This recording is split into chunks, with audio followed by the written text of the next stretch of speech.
Well, welcome everybody. We've got this cool situation. Carol and I are out on the road doing retreats and sound healings and stuff, and we happen to be in Columbus. So right over here are all the Columbus people, all this Columbus Sinchi Runas.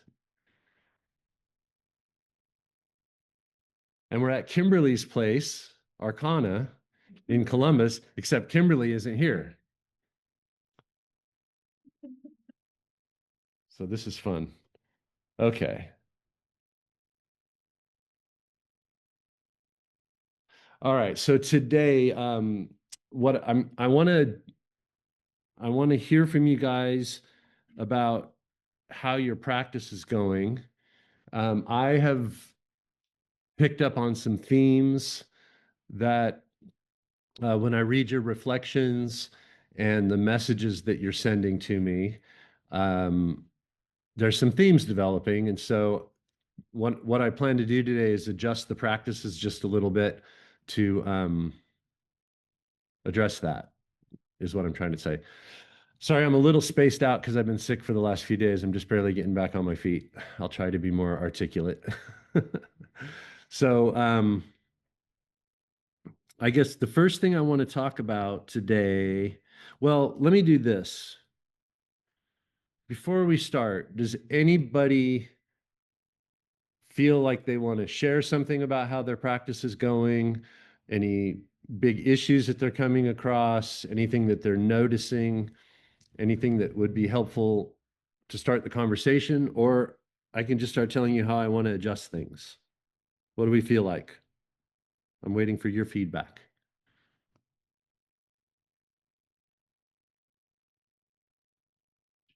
Ready for adjustment. Yeah. What's that? Adjustment correction. Okay. The consensus in this room is just start talking about the correction. So sorry, I feel like I'm doing something weird back there. Don't look at the back of my head. Look at the screen. Sorry. We're trying to get our energetic act together here. Okay. So the first thing that I want to make an adjustment to is with our recapitulation. So here's what I'm noticing is developing in the whole IU, and that is that we're getting sucked into the detail of the moments that we're trying to recapitulate. Um, Instead of dealing with the condition that the moment left behind, a lot of us seem to be getting pulled more into the detail. I'm also hearing that sometimes people are attempting to do recapitulation on events that they think are low charge, and then once they start spending some time with it, they realize it has a higher charge than maybe they thought.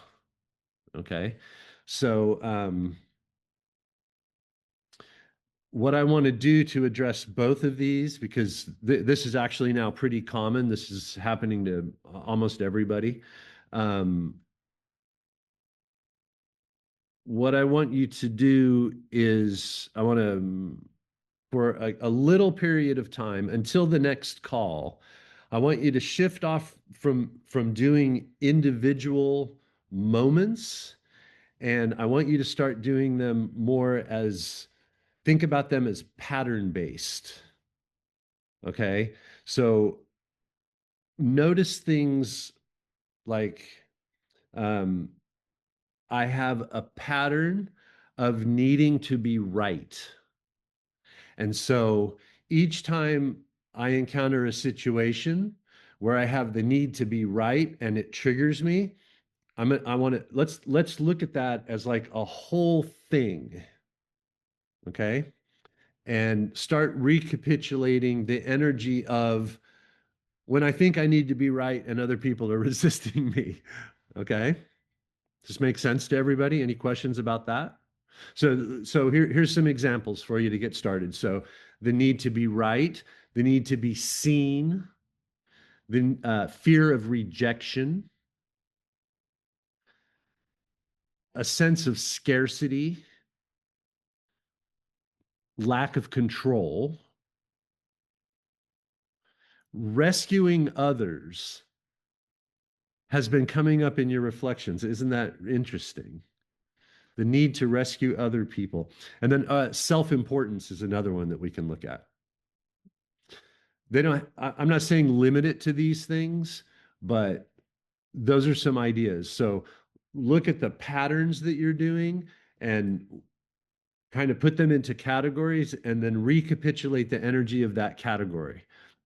I want to do that for a month, and then next month we're going to go back to recapitulating specific moments.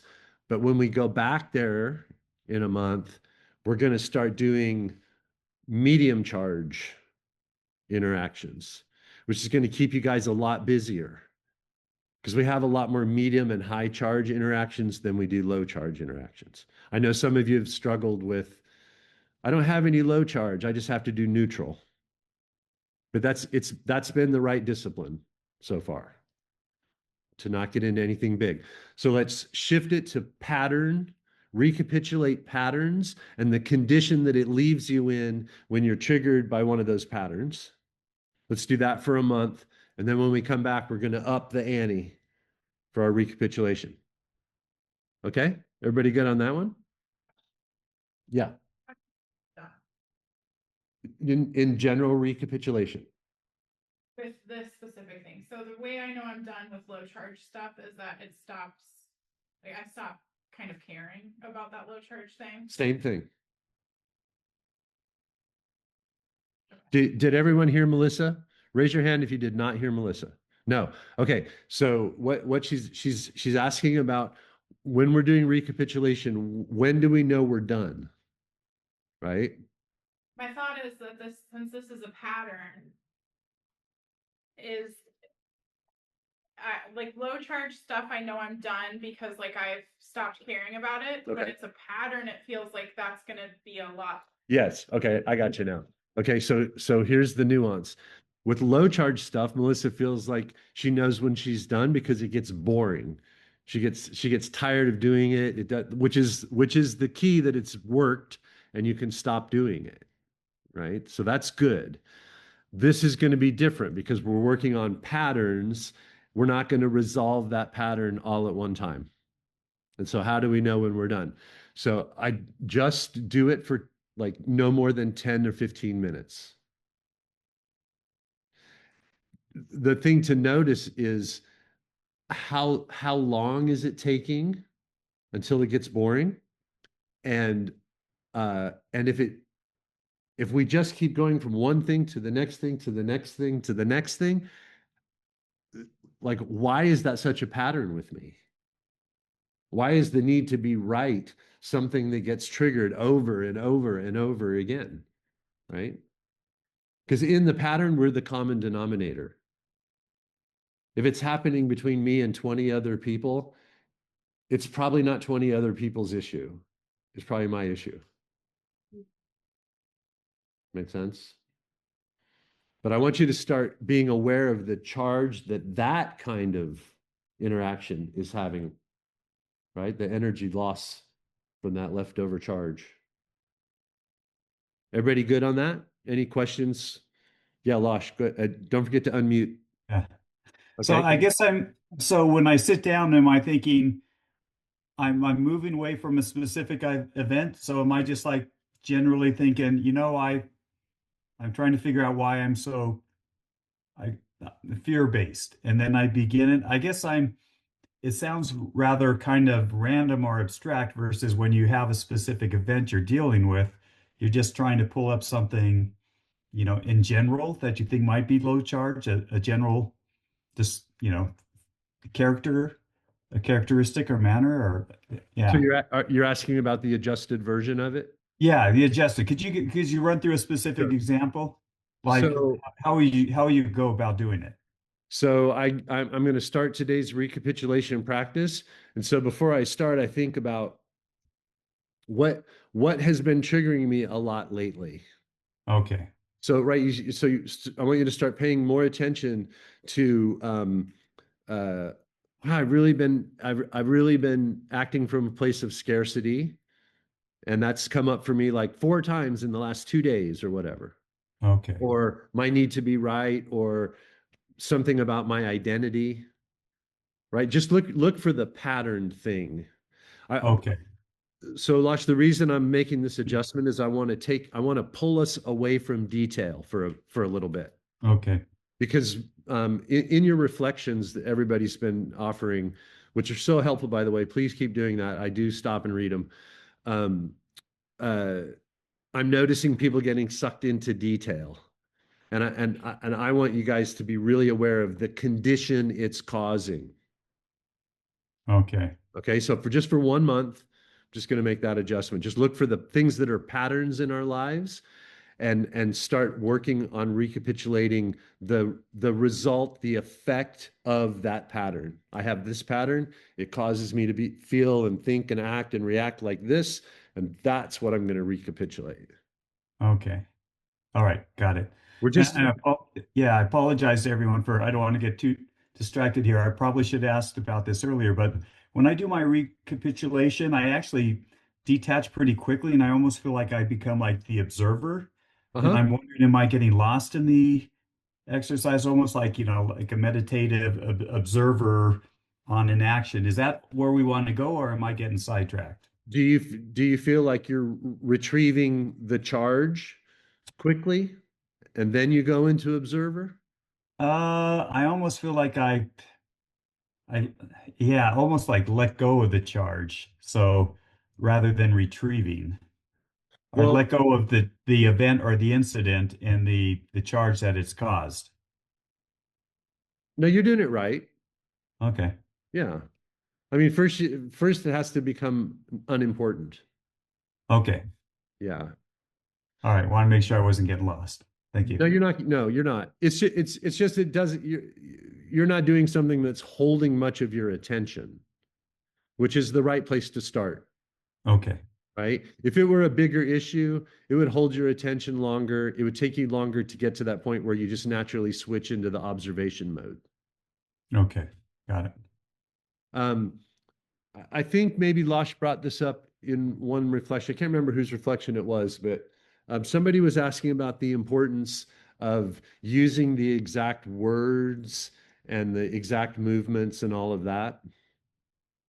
I don't know. I don't know who that was, but this is a good time to talk about it. Well, hold on here. Colin raised his hand. Yeah, Colin, go ahead. No, keep going on your thought. Come to me after you're done. Okay. Okay.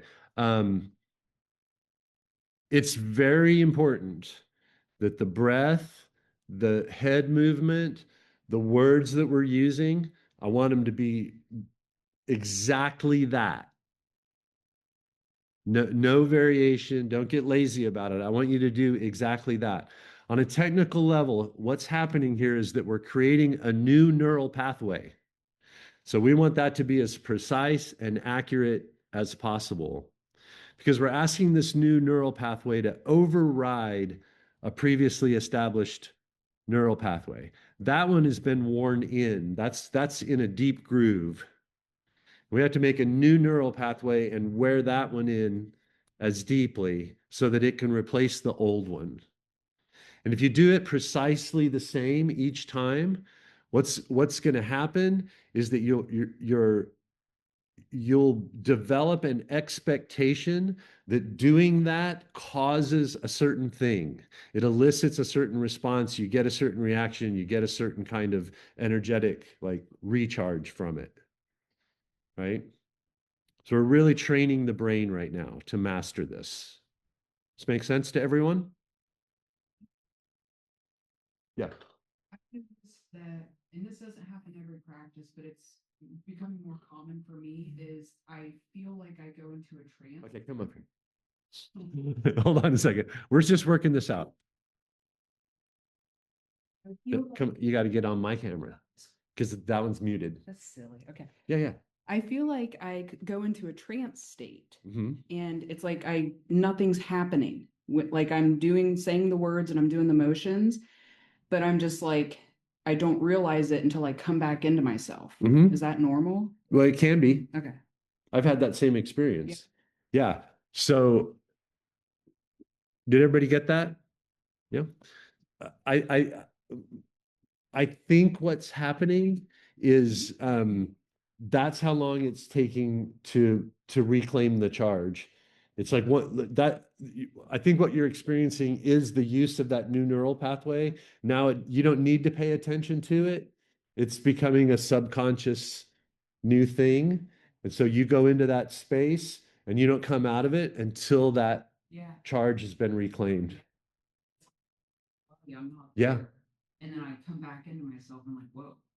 The eventual goal for this, everybody, just so you know, is by the end of the year, what we'll be able to do is in the moment that something is happening that is going to leave a charge and cause us to leak energy, the slightest little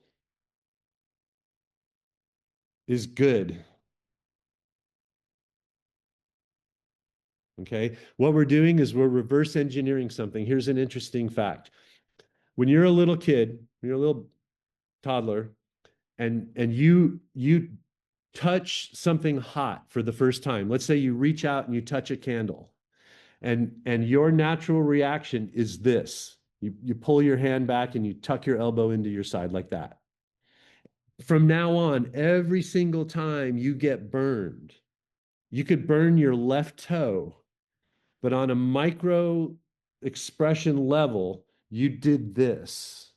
It's the neural pathways written into the body, right? So you may not notice that you've done it, but the same neural pathway fires and you have that little reaction. Body workers probably know this because they pop out of bodies all the time, I'm sure. Yeah. So all we're doing is we're reverse engineering something, right? One day, high charge situation, done. No charge left behind. Okay, Colin, let's, you have your hand raised. Yes. Yeah, thank you very much. You've talked a lot in previous sessions about in the recapitulation practice, just focusing on the condition it left you in, as opposed to the situation and the circumstances that was surrounding the event itself. That's And correct. so when we're taking this into and for me, a lot of that is manifested into sort of a proprioceptive sense. What's happening in the body? What's the experience in the body? What's the felt experience that I'm having on the back of the event? And then kind of recapitulating like a very bodily sensation and experience. Mhm. And so if we're thinking about patterns, kind of the way that you described it a little bit was like, what's my reaction? What's my habit? What's my response in these moments? And that for me starts to sound like we're bringing almost like a little bit of an intellectualization layer into it. So are you interested, as we're taking a look at things that are more pattern oriented, that we stay with the condition it's left us in, or do Yeah. you want us to start to add a little bit of like the response, like the intellectual responsiveness? Well, the only intellectual responsiveness that I think is required here is just the recognition that that's my pattern. Beyond that, I'd like you to stay with the conditions. Okay, thank you. Yeah, right now I want everybody to go away from I want to remove the opportunity to default into too much detail.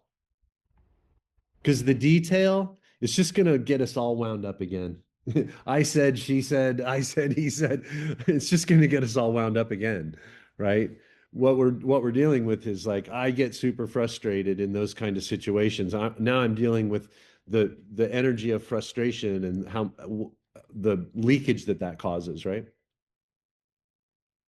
Does that help you out, Colin? Yeah, very helpful. Thank you. Okay. Anybody else on recapitulation? Okay, so the next thing I want to talk about is a weekly field observation practice. Okay, so it's not formally a new practice. This is more of the challenge.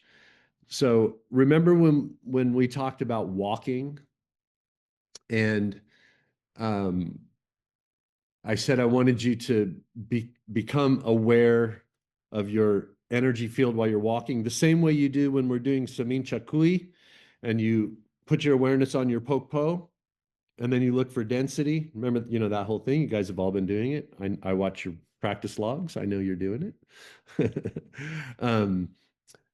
That same kind of awareness, but when you're walking, when you're out doing your couple times a week walk, trying to hold awareness of the pokpo in your energy field. It's very difficult. Please do not beat yourself up when you fail at this immediately. It's very difficult to do. But like, do it now, Brandy, while you're walking. So while you're walking, just become aware of the pokpo, your energy body, and feel how it feels as you move through the environment, as different things enter your field, different sounds, different sights, different smells, different experiences, people passing you, maybe animals on the trail. Like, just add that to your walking practice. More sensitivity to the pokpo. And here's why we're doing this part. Wait, before I do that, do it first while you're walking, and then start to experiment with it. Try to do it like at dinner with your family. Like, just become like aware of your pokpo and what your sister or your dad does to that. Do it like when you're at work, in a meeting, at a coffee shop, gathering of friends, right? So just notice your own energy field as you're doing those things. Notice when you're coherent. Notice when you're incoherent. Notice where your attention goes. Notice who stabilizes the field when they enter and who destabilizes the field when they enter, because that's super interesting. And then notice your own reactions. Okay? Any questions about that? What I'm talking about here? So no fixing, no healing, no intervention, only seeing and noticing. This is my energy field. This is my pokpo. This is what it feels like inside the pokpo as this stuff is happening around me. We're beginning to develop the Toltec mastery of perception while remaining completely invisible. Now we're doing something very, very specific in public, around other people, during dinners and meetings and things like that, that is totally invisible to the rest of the world. Just notice how it's affecting you. This is fun, right?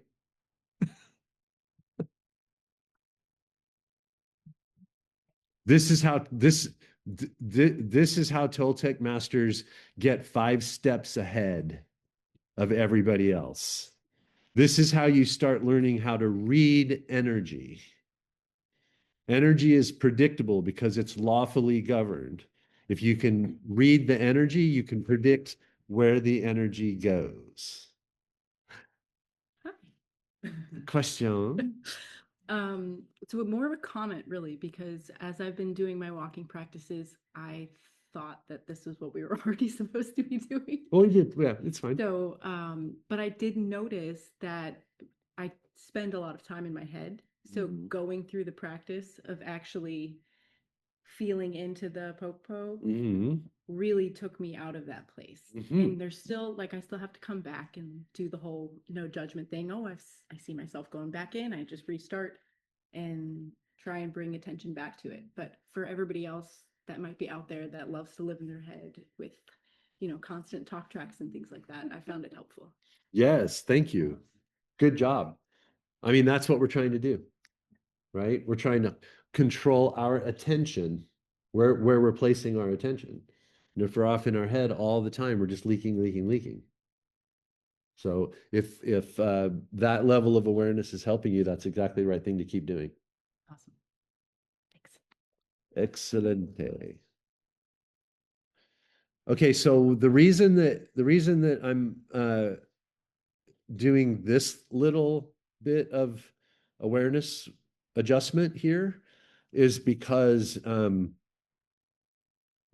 not hearing from you guys that you're like the Semincha Kui is going too smoothly for everyone right now. We should all be in a rougher period with the Semincha Kui right now, which means that we haven't quite developed enough sensitivity and awareness about what's actually happening in the Pokpo. Because by now you should be getting into levels of unprocessed hucha that are very hard to let go of, right? But I'm not reading that in the reflections or hearing that from you guys. Does anybody want to say anything about that? Courtney? Have you read my reflections? Ah, I said most of you. Okay. I'm just laughing at myself right now. So that was just more of a me thing. Beautiful. No, and thank you for this. It's a good reminder. It's a good way to, it's funny because Jenny said about the walking, and I too, on my walks, have truly, well, one, I'm with a husband that makes me be in it, really fully in the Sinchi Runa walk, like out in nature, and like reminding me of it, what that is. Thank you, Michael. And then also choosing to be one with nature, like truly be one with nature, and listening to every sound and every noise or the smell, and it's been quite life changing. I will say this for me, because every hike I go on now has a completely different I've become one with the cows, one with the birds. And when I say like now, like when I jumped in the ocean and there were 75 dolphins, or like my first ever in 56 years of an octopus or sea turtles just coming up to me, it's like truly one with nature. So I feel that the connection is coming through me differently. Completely. Out on my walk, on a regular walk though, not nature walk, I have not done the popo to have that feeling. So now I'm going to implement that, and that will be an interesting feeling to see what that experience will be like. I've not done that yet. So I'm excited to see that. Hey, Kevin. Yeah. What you said really struck me, and I wanted to dig into it because I thought it was just something I was going through. So you're saying that, because I mean, it's like, man, I'm just feeling everything. It's a trip. Like, I mean, I'm on a pickleball court and some guy walks up and I can feel the whole thing. Like, I can feel the guy. Yeah. Before it ever, I mean, and I haven't seen him play. I haven't seen him talk or anything. It's dead on. Mm-hmm. And like, I feel so much about everything that's going on in the world. Like it reminds me of my youth. I mean, I shut it all down so long ago just to be able to deal with life, And so what were you saying was driving that opening? I kind of caught it, but not totally. Well, look,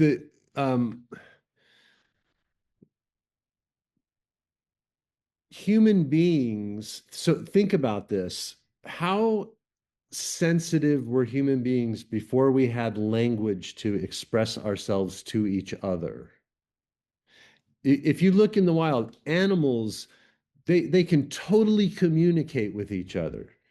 They do what needs to be done. They can cooperate.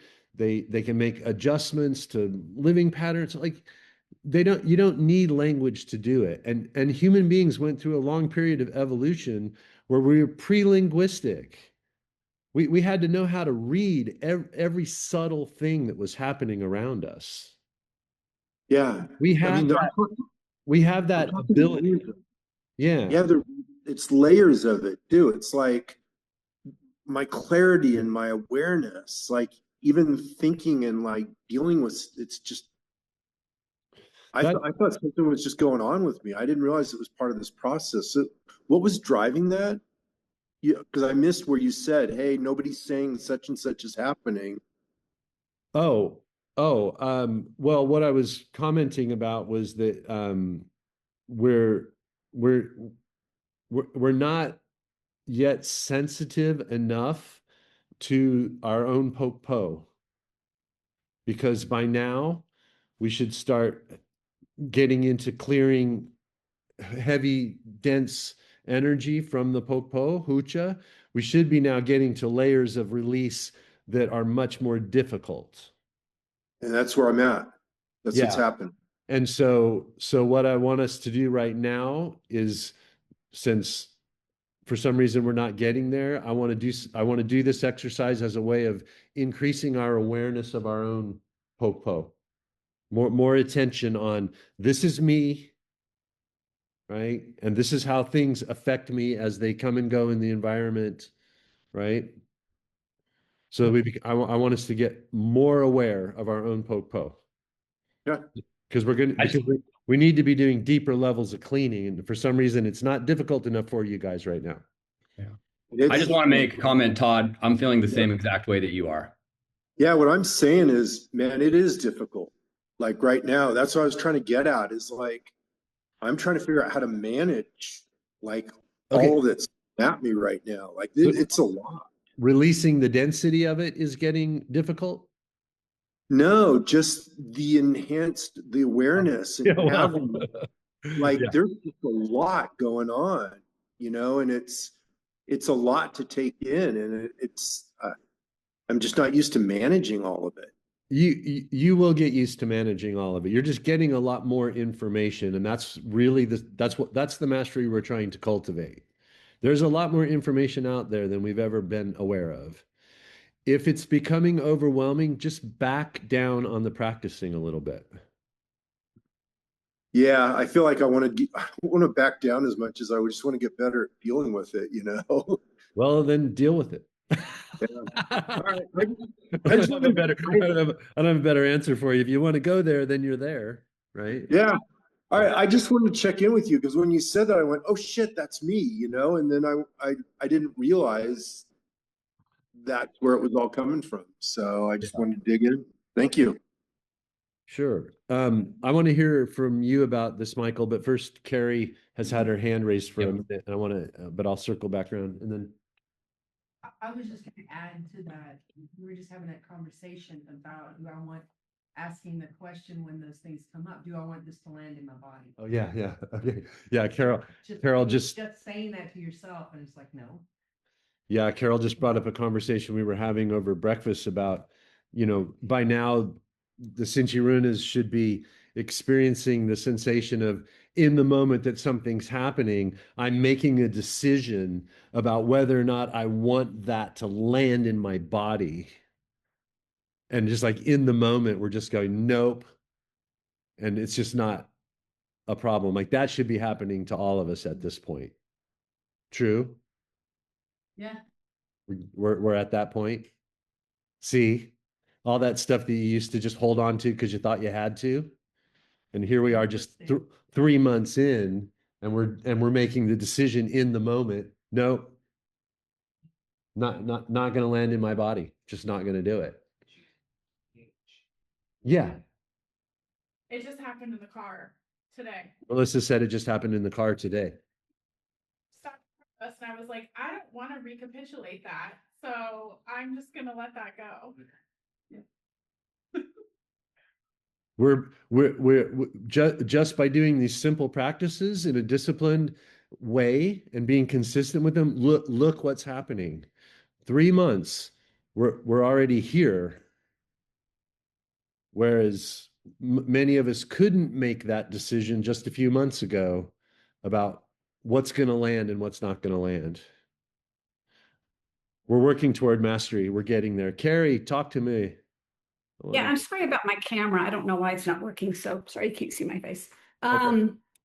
So before becoming a Sinchi Runa, let's say a year ago, one of the things that I had to work very, very hard on is the fact that I'm a highly sensitive person.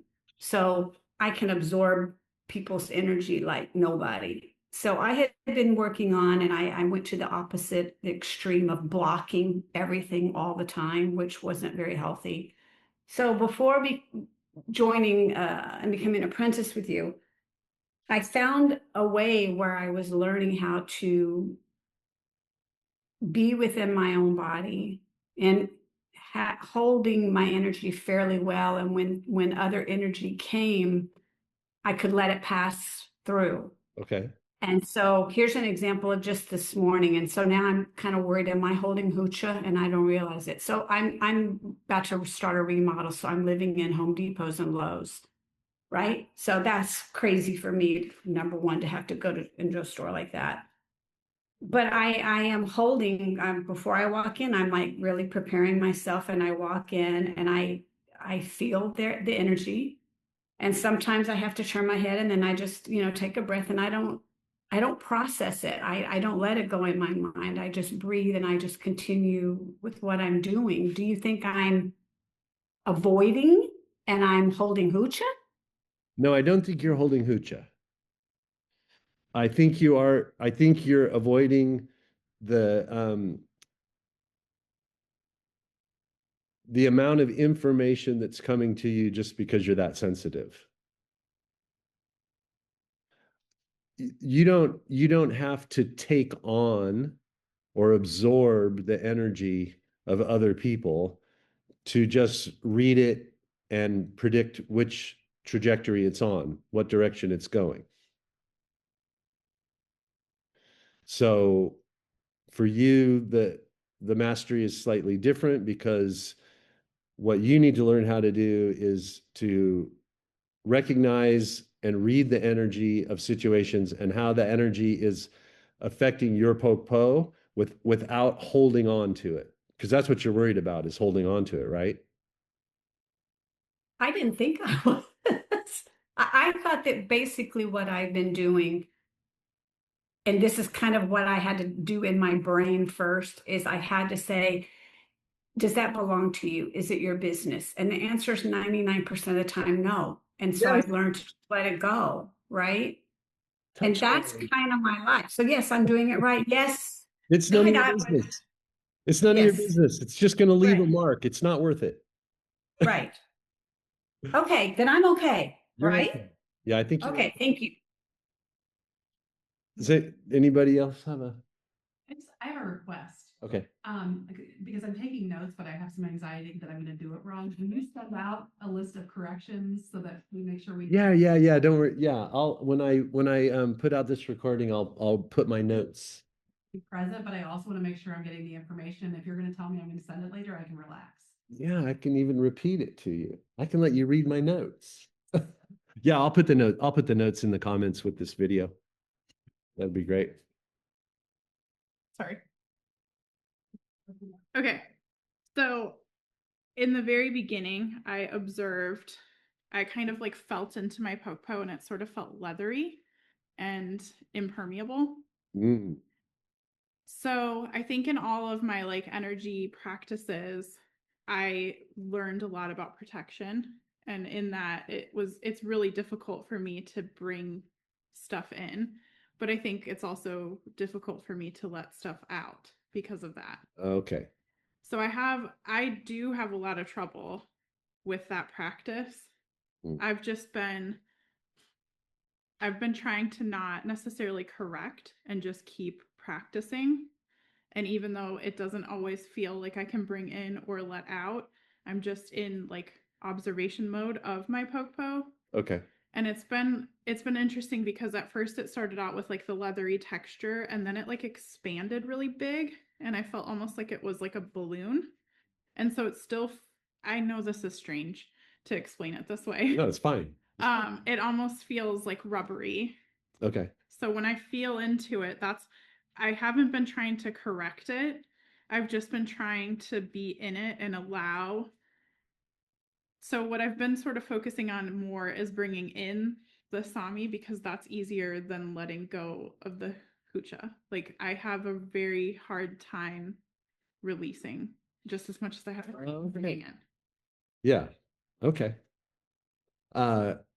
So we are having a bit more difficult time releasing Hucha. You're just not really talking about it in your reflections. Right. I don't really know how to explain that. Okay, raise your hands, or I don't know, for those of you who don't have your cameras on, like are we at the point where we're suddenly struggling to release Hucha where we weren't struggling before? Is that happening to anyone else? Yeah, okay. Yeah, because it should be happening about right now. It should be getting more difficult. That's why I kind of shifted the awareness thing. But still, it's fine. Just everybody still do this, start becoming aware of your pokpo in different settings and how it's affecting you. Okay. Okay. And then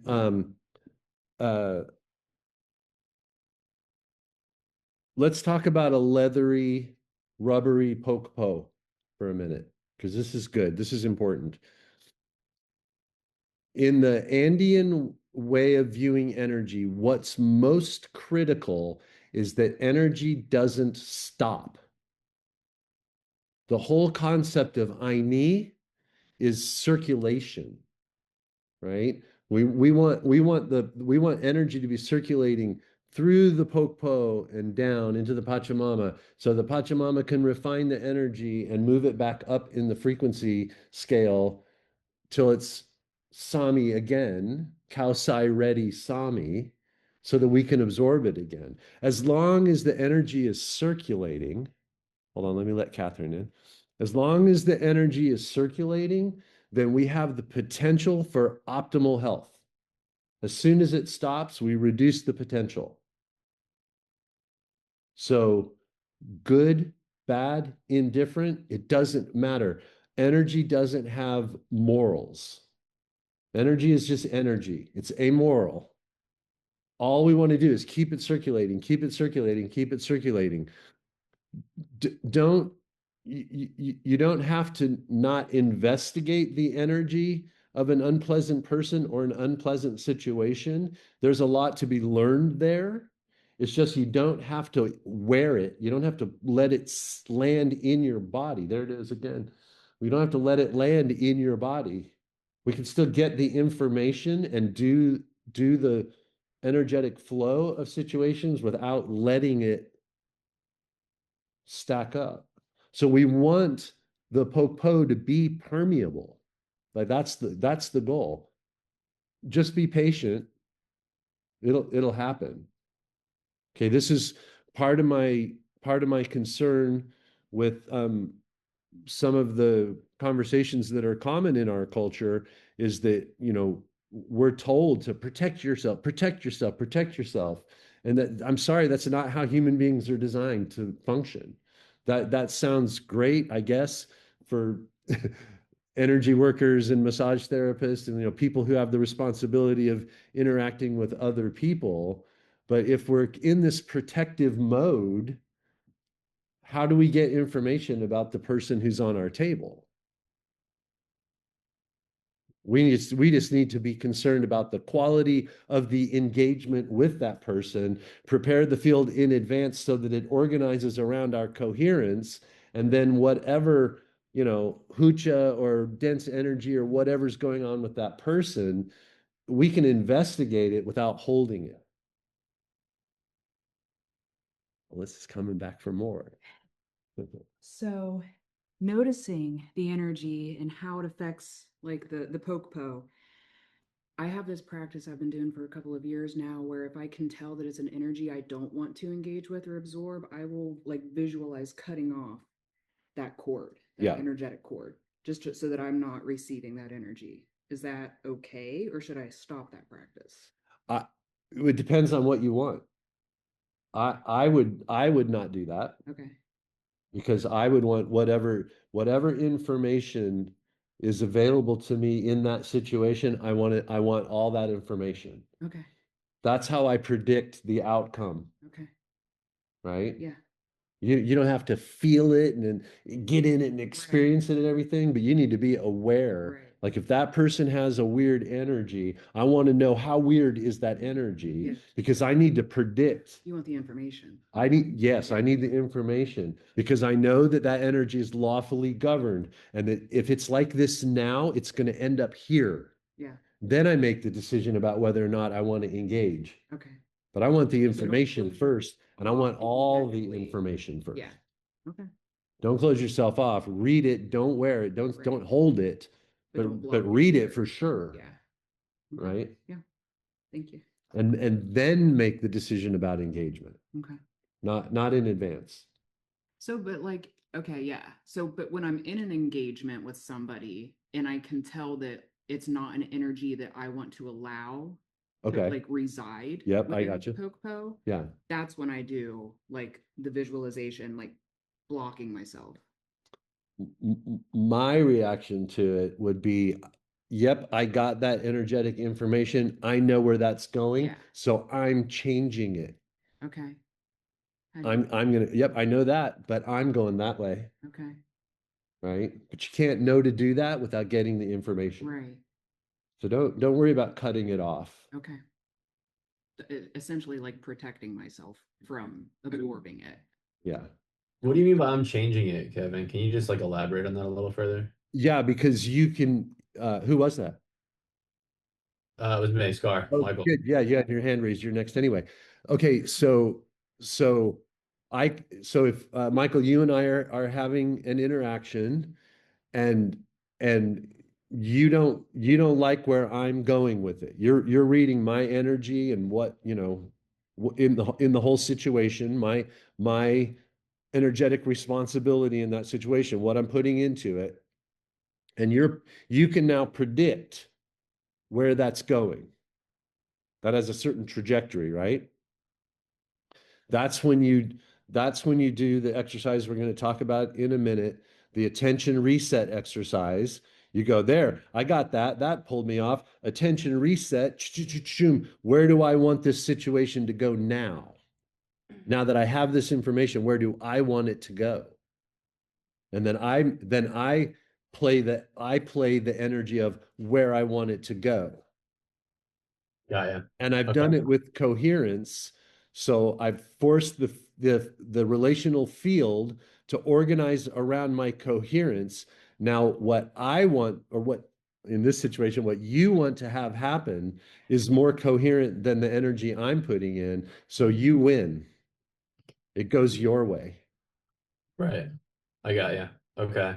Is that That's clear there. The reason I have my hand raised is I've noticed it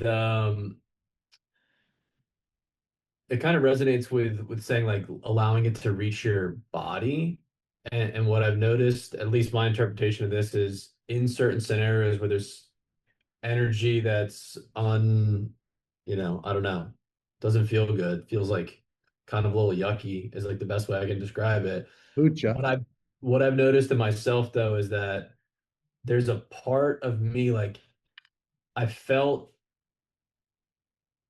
when it does hit my body, if I do allow it, if I'm in good sacred reciprocity, things are flowing, but there's like almost a trigger that happens where a part of me like gets frightened subconsciously and then clinches up and holds onto it. And like I'm consciously allowing but there's like a part of me that's afraid to now let go of the rest of that hooch, like the piece that kind of like frightened it, if you will.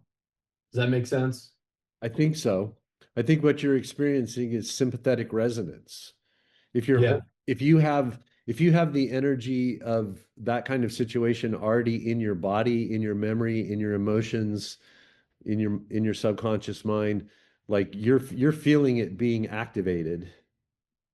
And I'm going to say that that's a good thing. That's how you know, like, oh, I've still got that. That's available in there somewhere to be activated. If it weren't there, it wouldn't get activated. And so then is that something to kind of put on the list for recapitulation? Would that be the solve? Yeah, well, especially now with this short adjustment period, because if you start seeing that as a pattern, Yeah, I People have. do or say these kinds of things, it gets this response from me, and then take the condition that that leaves you in and recapitulate that. Okay. Got you. Great. That's clear. Thank you. Ladies and gentlemen, Carol Johnson. Hello, everyone. Kevin, there's from watching the Sinchi Runa the first time and then from hearing you talk, there's something that I feel that needs to be brought up, and that is having to do with sensitive people, per se. Okay. Because as a sensitive person, you know, there's a saying that you're a sponge and that you just take on the energy of what is around you. A lot of times, for many different reasons, but a lot of times you don't even know that you're doing it and you're taking things on all the time. So as a sensitive person, the first thing they teach you is to have protection, to build protection so that you're not harmed by that situation. And then later, as you learn and you get more confident, you start to you know, you have your protocols to clean yourself, and then you start to let more of that in. So when you're over here saying that your energy field needs to be permeable, I'm like, wait a minute, you know, hold on, because that goes against everything that I have felt. But I think as sensitive people, you know, that our energy field is permeable to begin with, but we don't know the rest of it, how to deal with it, how to acknowledge it when it's not ours and when it's someone else's, and how to get that energy to move through. So I see some of this resistant, this element of protection, especially I'm hearing it from the really sensitive people like Carrie and things like that. That maybe that needs to be addressed, because I think initially our energy field is permeable, and we just probably to such an extent that we don't understand that we don't know how to deal with it, and we just see everything as ours because it's so automatic. Yeah. Yeah. No, I get it. That's good. The what I want to say about that is hopefully we get to the point where we don't really need protection in the way that protection is normally used. We need hygiene. The learning to have hygiene, processing, not holding, letting things go before they develop a charge is our protection. And not just not closing off as protection, but opening up. Yep, I got it, but it's just passing through. It's just in circulation. That becomes our protection. Yeah, it's like like we were just talking about that question. Do I want this to land in my body? Yeah. Nah. That's our protection. That's it. It's done. Right? Yeah. Not being closed off to the world. Right. Right? Taking ownership of what you allow it. Kind of like recognizing it and then choosing. Yeah. Yeah, and exactly. I think as sensitive people, a lot of times we just don't even know that. We don't even realize that. Yeah. But by doing these hygiene exercises, right, we become more aware of it. And so that we know how to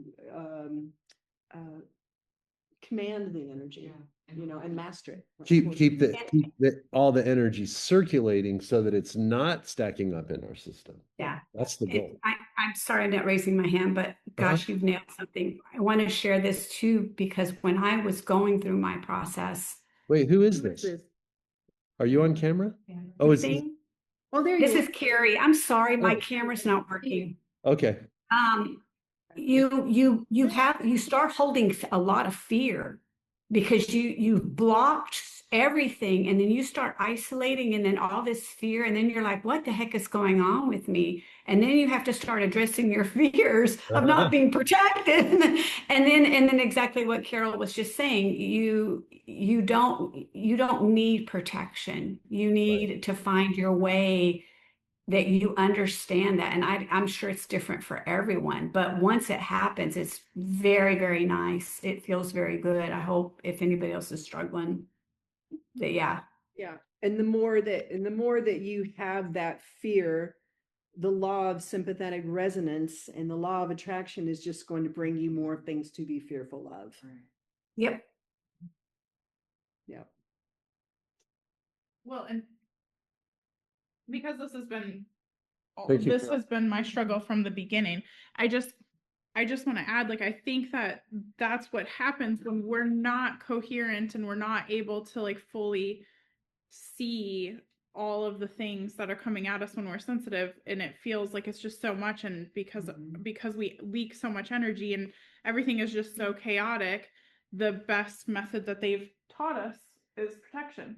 And so then you're right, it does create that fear, and then since I'm afraid of things, I shut down, but really I think sometimes I hold it in.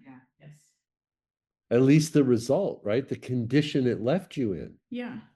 Which Yeah. is the frequency of fear. Okay, I'm so glad that we're talking about this, because this is something That's what I want you to yeah. recapitulate. I didn't know how to articulate this is what's happening when I'm doing the hygiene. Right. So I almost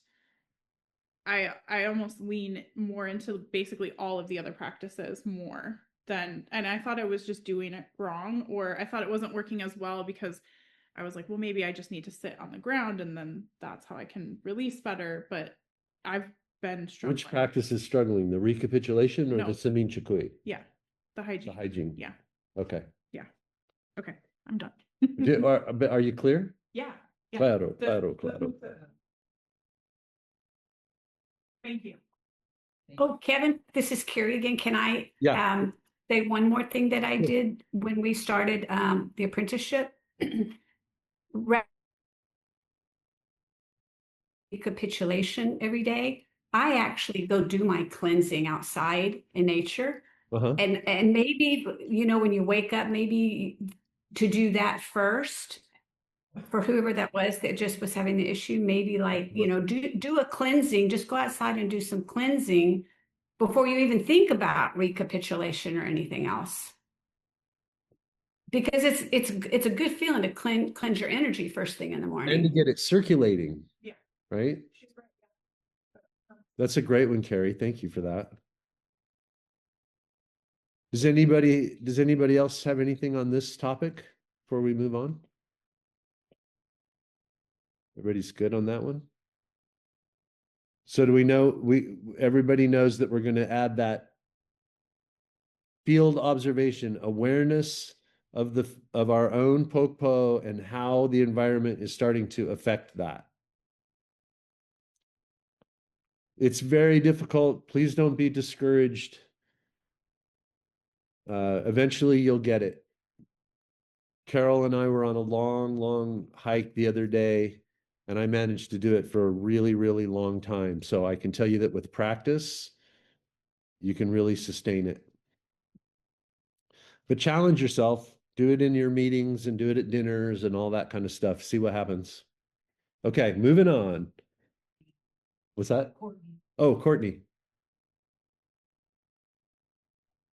So on your hike, when you say you did it for a really long time, does Yeah. that mean there's no conversation? Does that mean you're only in your popo? That means you're only in your observing.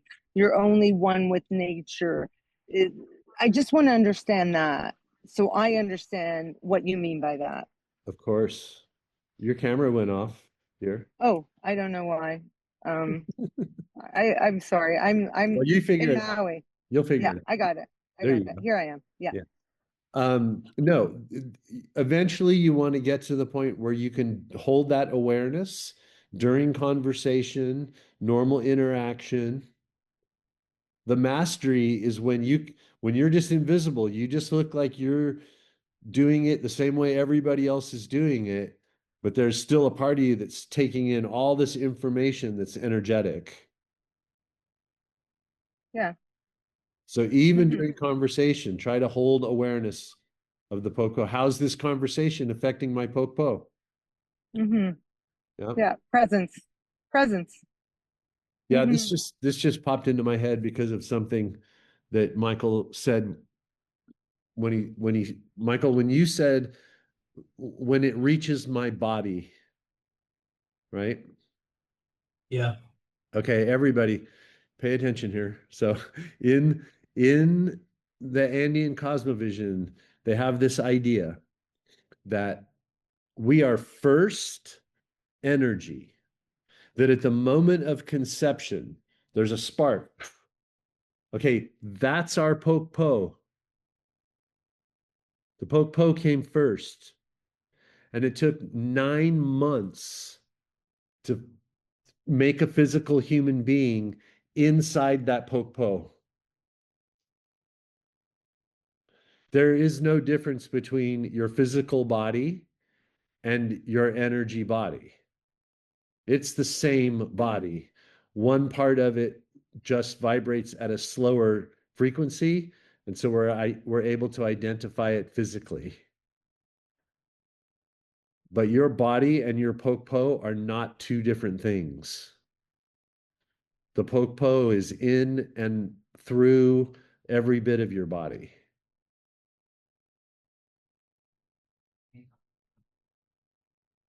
So essentially or theoretically, the Big Bang is the moment of conception where a universe is created. Right. And you are that. You are that. That's your energy. And you're that first. Everybody got that? If you start looking at yourself this way, I am all energy. I am all poke po. Part of my poke po vibrates at this denser, slower frequency. And so that part of it has a physical manifestation. But this is no different than this. So what I feel in my body, I'm feeling it in my poke po. The body's the sensory organ that communicates back to our brain what is happening in the environment. This is how human beings are supposed to be. This is why we are such a successful species, is that whether we know it or not, our energy systems are making adjustments to the environment that they're in. And that's a survival strategy that, that we have, right?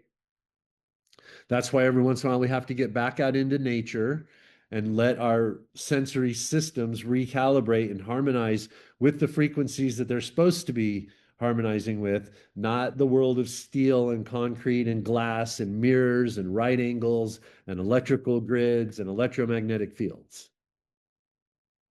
That's why it's important to get out into nature, because when we get out into nature, we'll adapt energetically. We'll adapt to that environment. When we get back into civilization, our energy system will adapt to that environment. That's a good thing. That's survival. But we have to be aware of it. We have to be just as aware about what's happening in our energy environment as we are in our physical environment. Just like you would be concerned if your heart started racing, you need that same level of attention to the energetic system.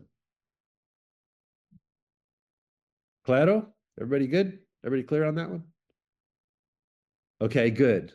I want to ask about the attention reset practice. Are we putting enough emphasis on several times a day doing the attention reset? Anybody have anything to say about that? Are we doing it? It's a really important one. We didn't spend a lot of time on it in the workshop because it's not something to spend a lot of time on, right? When you feel your attention being drawn off to something else, you put yourself back in your body, back in the room, back in the moment, back in the conversation. I'm not hearing a lot about the attention reset practice in your reflections. So I just want to make sure everybody's doing it. Michael. I spend a lot of time in the day in my head and leaking that energy. So the recapitulation, I have been doing theme work for a little while now. Thank you for Okay. yeah, just how it's worked out. Just if I can grab a theme and run with that and let it all come. But for my compulsivity, the attention reset is a wonderful tool for me. It just brings Okay. me back. It gets my attention back to the areas of my brain where I like it, the prefrontal cortex, away from the amygdala, and the way that I've trained the amygdala. So this is a wonderful practice. And like you said, just building new neural pathways um, and now what I'm finding is it's almost immediate that I can go to that place of clarity, right? So the I and the me and the observer and really stepping away from the projection. I call it my mind movie theater. So much projection, right? Right. Like some days, the word's presence, right? And so the attention reset practice, wonderful to remind that area of the brain that this is for me evolution. Yeah. The ancestral Stone Age mind, I was handed this beautiful gift. And now I've chosen by being here and suiting up and showing up and future self, looking out for present self and present self, looking out for future self. Here we are. Here I am sitting in this chair having this conversation. So really reprogramming and restructuring all the years and all the programming I did. I think you said this, Kevin, you said, what is conditioned can be reconditioned. I believe you said. It was just, it's so simple. What I've done, I can do something else. What's And trained can be retrained.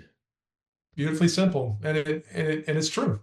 That's the best part. It's true. And so this is yet a beautiful tool that I have really um, mechanically, right? Because the esoterics, it's so easy to get so caught up in all this stuff.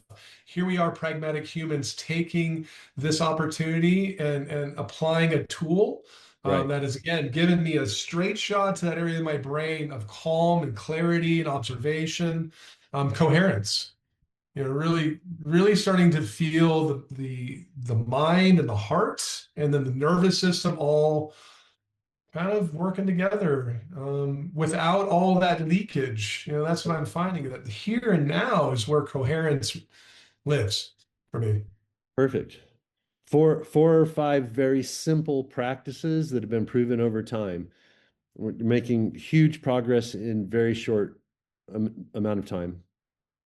Just Yeah. just a few months, and things are already changing. Anybody else want to talk about the attention reset practice? Is it difficult for anyone? Can I give some? Oh, here's somebody to talk about the attention reset practice. Oh, I have so many problems with this. I'm trying to be kind to myself and stop judging myself, but this is the one that really gets me because of the movie in my mind. There's so much noise, and I'm getting there. I mean, I am noticing improvements, but I find myself while I'm doing my recapitulation needing to do the attention reset because Yeah. I'm just all over the place. So like I lose track of the thing that I'm trying to follow, and then I have to bring it back. And I'm like, wait, I'm supposed to be doing this practice, and instead I'm doing this practice, and I'm doing them all on top of each other. I'm stacking my practices, which I'm trying to just do the one thing that I'm doing. I just don't understand how, like you say for the recapitulation, no imagery, no emotion. I don't know how to do that. I don't know how to not visualize and stay attached to the chart or the feeling that it's leaving me because it's all a picture. I'm seeing it, and I don't know how to Okay. stay with the one thing. And then, as far as the attention reset, I do it all day long. Good. But I find that when I'm in a conversation with somebody, it's not until after I needed to do it. Right. But at least I'm aware. So I am noticing that I'm more aware that I needed to do it. So sometimes in the moment I'm catching it, which I didn't used to at all. So there's progress. Okay. I just need more help with how do I stop getting so distracted with all the visualization and the stories that I'm creating so that I can stay with the one thing that I'm trying to be doing in the moment. Okay, this is great. Okay, so first of all, it's called a practice for a reason because you practice and then you practice some more and you practice some more.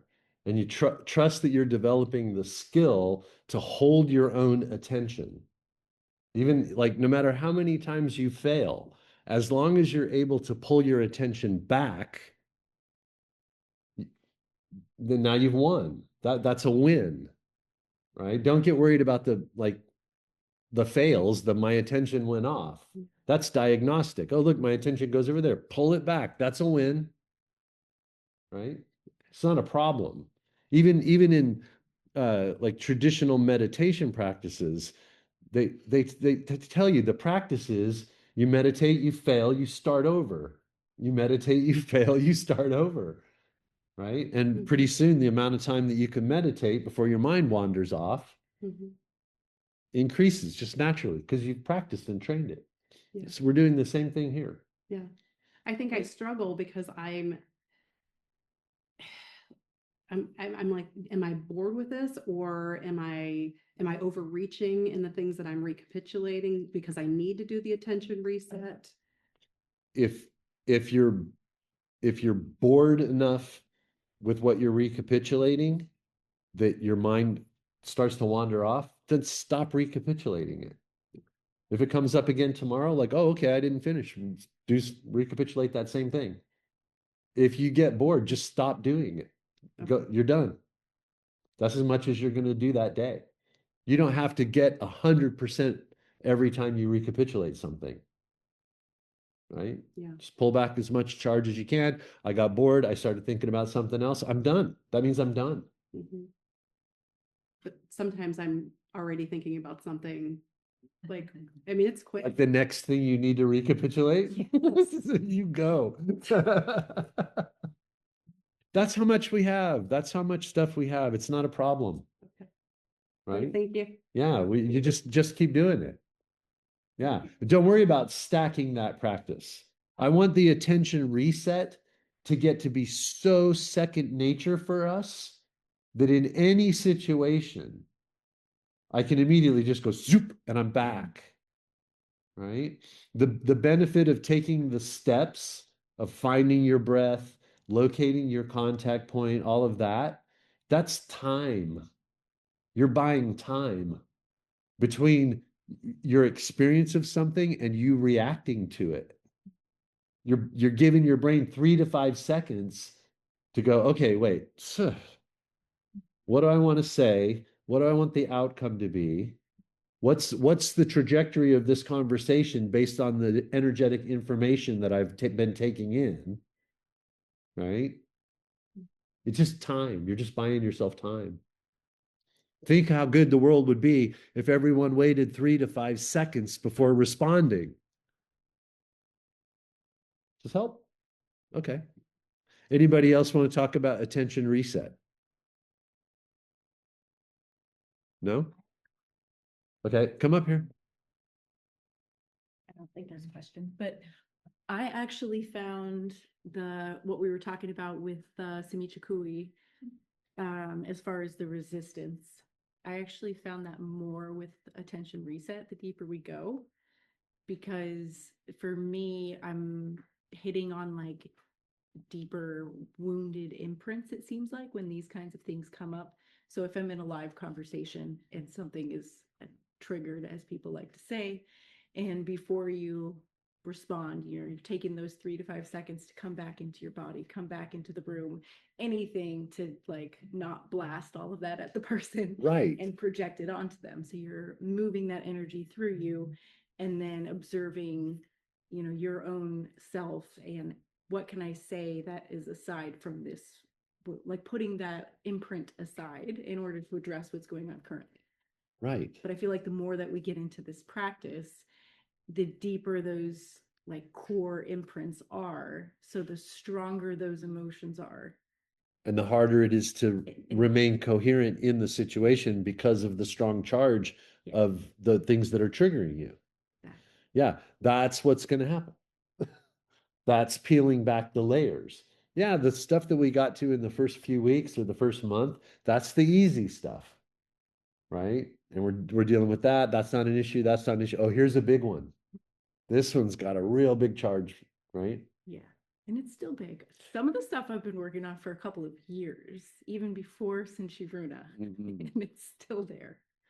So remember that the ability to even do the attention reset practice, like when you're in a highly charged situation and you have the presence and clarity to remind yourself, oh, I have a practice for this moment, I'm going to do the practice, that is coherence.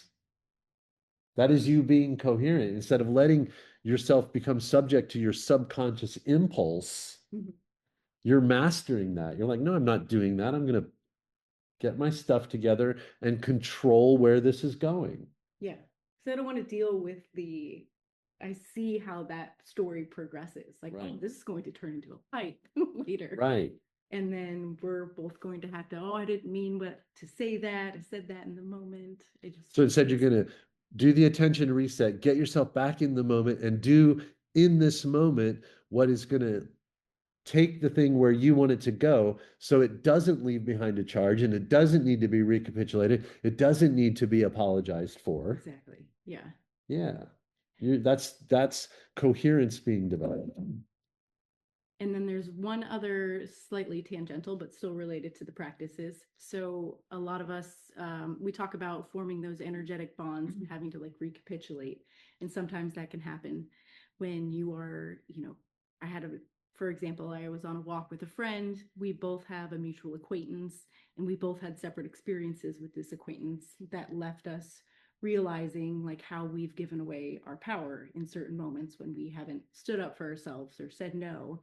And then we realize kind of the pattern of that person, and how they're a bit manipulative and cross boundaries and things like that because we have allowed them to. And after that walk, I was like, damn it, I realized just having that conversation with her was enough to bring it back. Bring that energetic charge back, and I had to recapitulate that. And then, later it came back up again as I was falling asleep, and I was like thinking about having to recapitulate it, like, oh, the next time I see this person, I'm going to stand up for myself and I'm going to say no. And then the irony or the paradoxical nature of just immediately giving power away again, thinking about something that hasn't even happened. Because your attention went somewhere. Yeah. And then you leaked energy into it. Yeah. It made me laugh. Yeah. This is mastery. That's all. It's not always simple, right?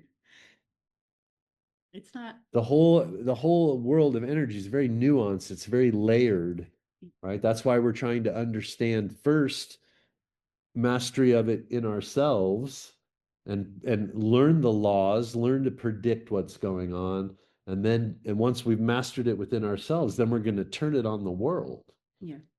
Yeah. So you're doing good. That's all. Thanks. Yeah. All right. To go off of that, you used the word control when you were talking about coherence. Yeah.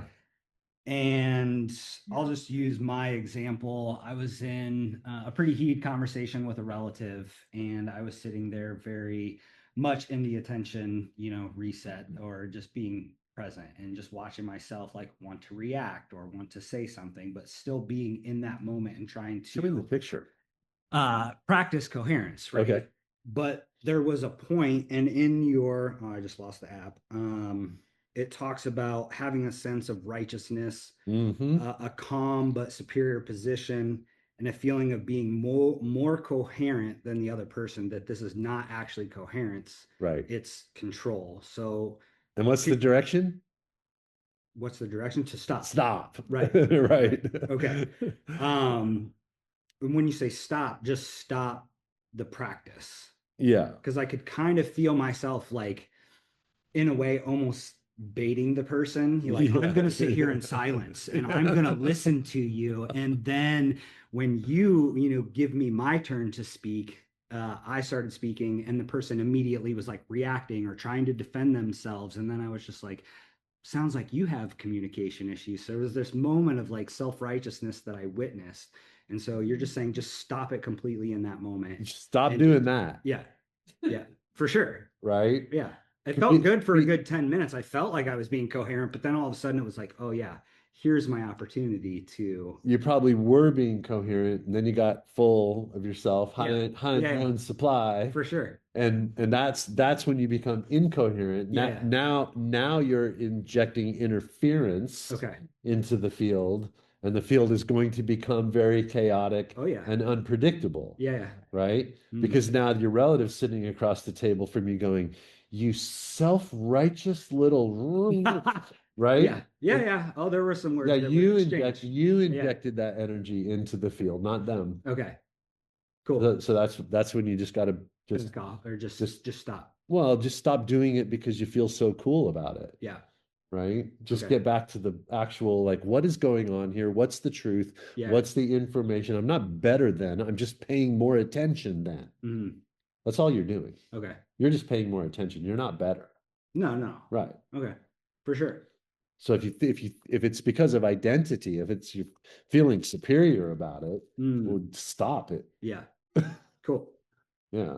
I just wanted to, because now it's not invisible anymore. You see that? Yeah. That's spectacle. Cool. And you made a commitment to live a life without spectacle. For sure. Right? Cool. So yeah, it answers my question. Yeah, I just kind of wanted to share that. It was good. It was very a pretty wild observation to make and experience. So the I and the me is functioning right now. Right. Look how far we're getting. Like, this is it. Yeah. The I and the me functioning, observing, watching, learning, stopping when it's appropriate to stop, recenter, get control over attention, don't hold on to things, keep energy circulating. Look at us. In 3 months, we're starting to master it all.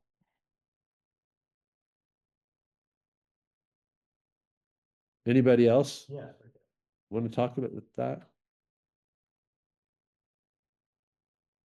Anybody not in the room want to talk about that? Jonathan making some kind of plant offering to us right now. I don't know what he's doing.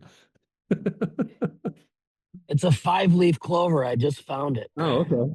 That's got to be super lucky. How's everybody else doing on this conversation? Attention reset and all that. Are we good? Okay, I just have one more thing I want to talk about. I want to talk about the altar of perception exercise. Are we all clear on how this is done? Ryan's shaking his head no.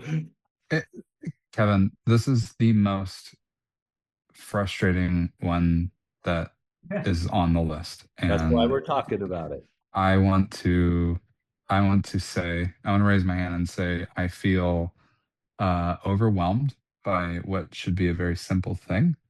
Okay. And I'm willing to say I am starting at square one. I keep trying and resetting, but it is frustrating and I just leave it alone. Are you still talking about the altar of perception? Yeah. The thing at night and in the morning? Mm-hmm. Okay. Mm-hmm. So what is the moment that's causing you so much stress? I don't want to have my mind racing at night. I don't want to start that at night. Start what? I don't want to start collecting all the journeys and thoughts that could come up during the course of a day or life. Oh, okay. That comes up at the end of the night. Okay, I understand. You don't have to so I said, let your mind do what it's going to do. That's the part that's what it would normally do if I engage it. Yeah. So I want you to do whatever you normally do before you go to sleep.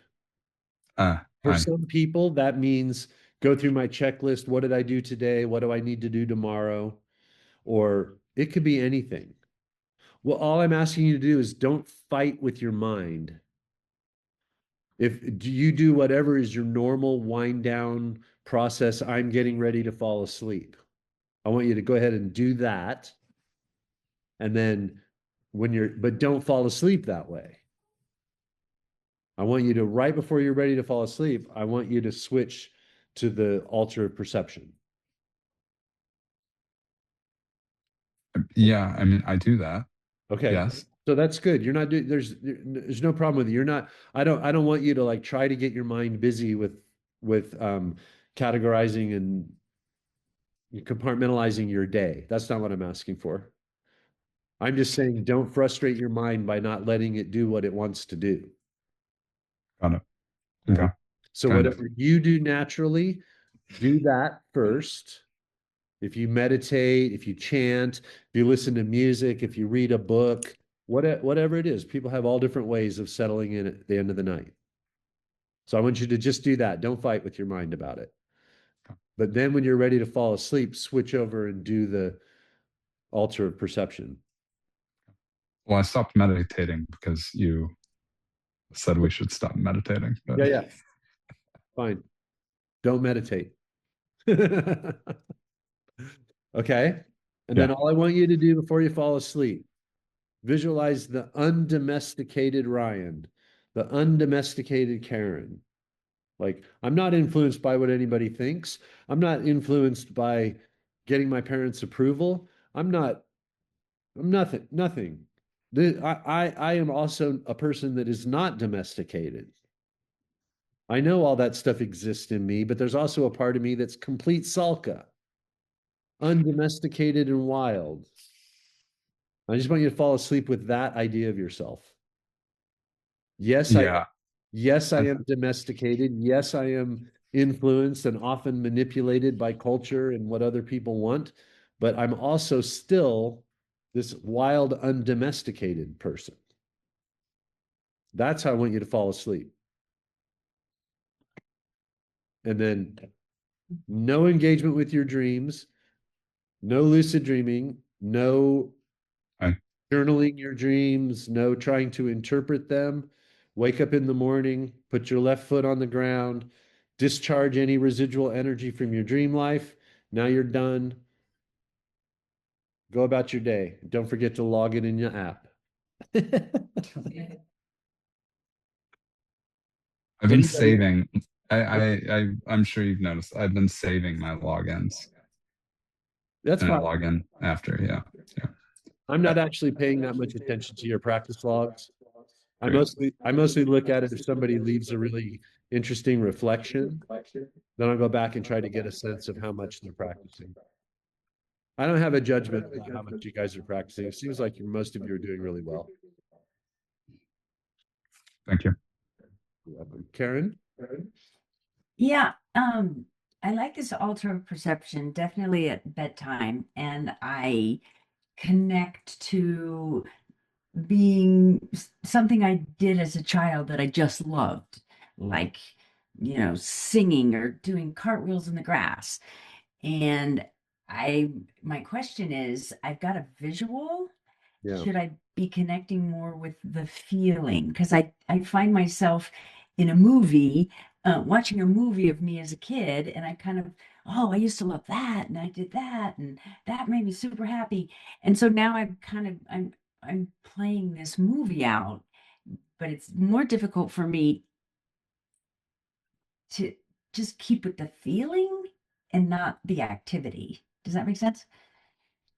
But you know the answer is to stay with the feeling, Yeah. right? Yeah. And I'm getting there, but to prompt myself to feel it, I need to reconnect with that activity that I loved. It's okay. It's okay if it I told you not to visualize, but Right. if that's like the starter fuel that you need, Mhm. just don't be indulgent with it. Like go, oh right, I see this picture of me doing cartwheels in the grass. So what's important is that I'm a person who does cartwheels in the grass, Mhm. right? You don't need to look at it again. You need to remember that there is a part of you that will forever be completely wild and undomesticated. It may be buried under layers and layers and layers of cloaking, layers and layers of cultural indoctrination and manipulation and all that stuff. But somewhere in there, there is a buoyant child waiting to bust out and do a cartwheel. Okay. I want you to fall asleep with that awareness in your mind. You all have it in you somewhere.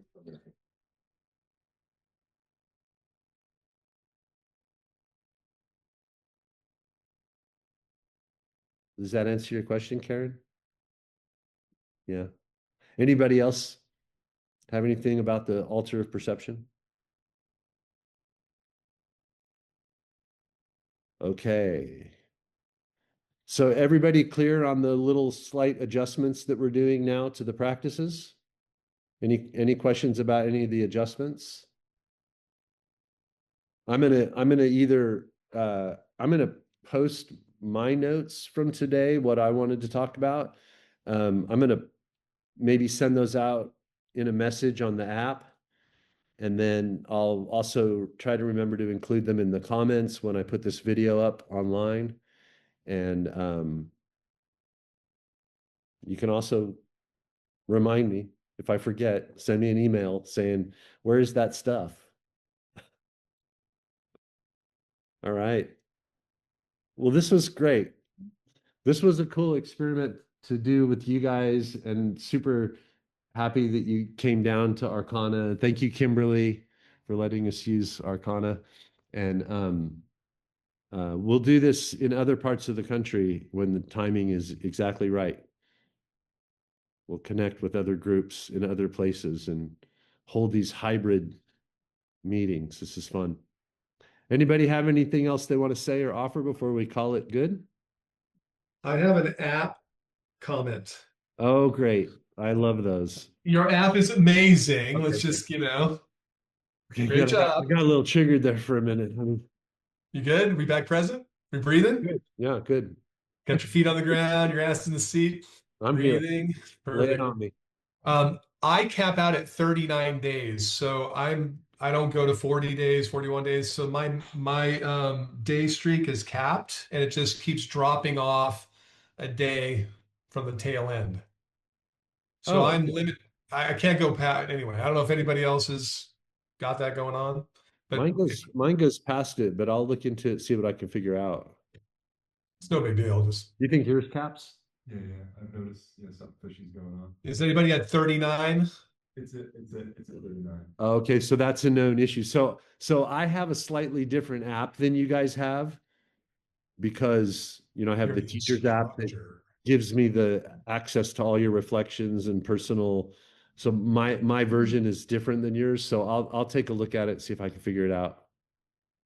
If we're interested in the streak thing and all that, so yeah, you're starting to notice it's not that big of a deal to have a streak. I don't mess with the streaks, but when I log for the first time, it drops me down like I go from like 18 days, whatever it is, to like 2. Yeah. And then the next time it goes up, so there's something weird with the counters. Yeah, they're called apps. It's called software. Mine's been stuck at 22 days, like it won't go past. Okay. At all. All right. Well, I've got it's not going to happen in the next few days because we're going into retreat the day after tomorrow, and I need tomorrow to ready myself. But I've got some time off between the 2 Ohio retreats, and I'll investigate and see if I can get it resolved. I've never built an app before, so I really have no idea what is going on. But I will figure it out. Thank you. Lush. He's muted. You're muted. There. Oh, there we go. Okay. There you go. Yeah. For some reason, my icon dropped off, and I can only get it on the going through the browser. Any idea what that might be? No. I've tried finding the shortcut on the app so I could put it back on my general app icons, but been unable to locate that. I'll send it to you. Okay. I'll send you the link and you can reload it. Okay, thank you. Yeah, and your information should all be there. It's all put in your user account, your file. So yeah, I just have to go through my web browser, which means going through the internet. Yeah, you might have to remove it from your home page and then put it back on. Okay, I'll give that a shot. Yeah. Anybody else got anything going on? Jonathan? Yeah, so I just wanted to make one quick comment. I think the Sinchi Runa is really great if you go to a music festival because I was just around like 30,000 people. And I mean, literally, I was in a sea of energy and I was doing all of the practices, not the recapitulation, of course, but it was interesting because I literally feel like I made coherence on the dance floor. I was at an EDM festival and people would just clear the way and then all the really good people would just come around me and we just created this like energy bubble and it just felt really great. So thank you for these teachings. I just wanted to mention that. Perfecto. One day we'll all be in that same energy bubble together, and then we'll actually start making a change in the world. Anybody else? No? No? All good? Okay, beautiful people. That was good. That was a good call. I appreciate you all being here. So I will apologize because I'm a little bit out of touch because I've been doing a lot of driving and I don't mess with my phone when I'm driving. And we've been doing a lot of sound healings and a lot of retreats and some medicina musicas. And so we kind of been a little busy. So I apologize if it feels like I'm a bit out of touch, but I am reading your reflections and your messages. So reach out if you need anything. And I will figure out when the next call is going to be and try to give you more notice for the next one. And Okay. Kevin, are we to be routinely putting down reflections at this point, or? It's up to you. Okay. I think they're a very useful resource for you down the road to be like, if you want to look back and see how far you've come in 3 months, you go back and look at the reflections from earlier. I appreciate the reflections because it helps me understand where you guys are and to identify themes in our practice together and make these adjustments like we did today. All these adjustments are based entirely on the reflections that I've read, which is what I need to be able to do it. So, yeah, keep reflecting. It helps me. Okay. Anybody else before we call it? Steve looks like he has something to say. I just don't know if he's going to unmute himself to say it.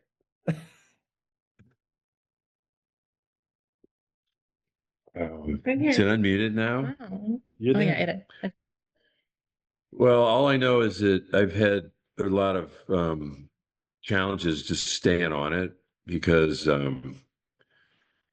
but then I started saying, dude, you just got to be determined and disciplined and kind of just act like you're training for something that's really important because it's you.